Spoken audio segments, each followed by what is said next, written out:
ஆடி மாதம் அம்மனின் மாதம் என்பார்கள். அப்படிப்பட்ட அம்மனின் மாதமான இன்று அடுத்து நாம் காணவிருக்கும் கோவில் வடிவுடை அம்மன் கோவிலை தான் பார்க்க போகிறோம். வாங்க பார்க்கலாம்.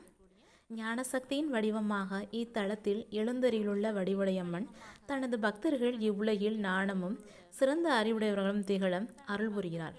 மேலும் நாள்தோறும் உச்சிக்கால பூஜையின் போது சிவப்பு நிற சேலை உடுத்தி பலாப்பழத்தை அம்மனுக்கு படைக்க பக்தர்கள் வேண்டுவன அனைத்தையும் நிறைவேற அருள் புரிகிறார்.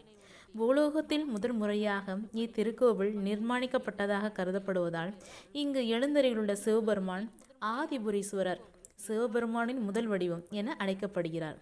தோற்றத்தில் மூலவர் திருவாரூர் தியாகராஜரை ஒத்திருப்பதால் தியாகராஜ சுவாமி என அழைக்கப்படுகிறார்.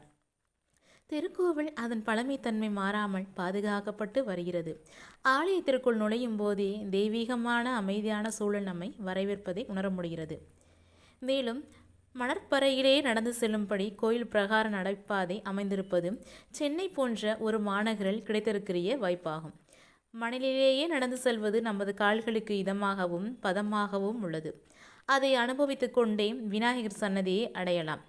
ஆனைமுக கடவுளை தரிசித்து அம்மனுக்கு சார்த்த மாலை மற்றும் ரூபாய் 25க்கு சிறப்பு தரிசன நுழைவுச்சீட்டு வாங்கி கொண்டு பக்தர்களுக்கு நின்றபடியே அருள் புரியும் பேருக்கேற்றபடி கருணை ததும்பும் விழிகளுடன் அழகான தோற்றமும் உடைய வடிவுடை அம்மனை மிக அருகாமையிலிருந்து நமது கண்களில் ஆனந்த கண்ணீர் வழிய தரிசனம் செய்யலாம்.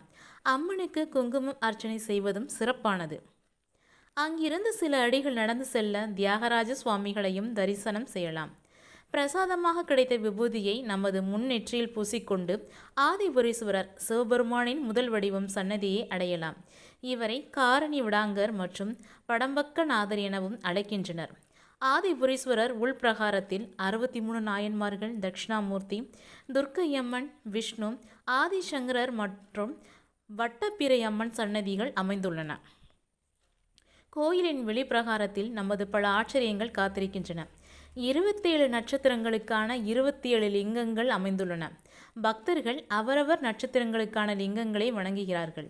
மேலும் வெளிப்பிரகாரத்தில் வளர்காளி, திறந்தவெளி, ஆகாசலிங்கம், அண்ணாமலையார், நாகலிங்கம், பாலசிவன், காளஹஸ்தியர், பைரவர் மற்றும் சுப்பிரமணியர் ஆகியோர் தனி சந்நிதியில் பக்தர்களுக்கு அருள் புரிகிறார்கள். 27 நட்சத்திரங்களுக்கும் 27 லிங்கங்கள் இந்த வடிவுடையம்மன் கோவிலை அமைஞ்சிருக்கு. அவ்வளோ ஒரு சக்தி வாய்ந்த கோவில் இது. இவ்வளோ சக்தி வாய்ந்த வடிவுடைய அம்மனை சென்று நாமும் வழிபடுவோம். திருமணத்தடை நீங்கும், குழந்தை பேரு கிடைக்கும், உங்களுக்கு வீடு கட்டுறதுக்கு வாய்ப்பு கிடைக்கும். அம்மனை ஒரு வாட்டி தரிசிப்போம். நம்ம வீடியோ பார்க்குறவங்க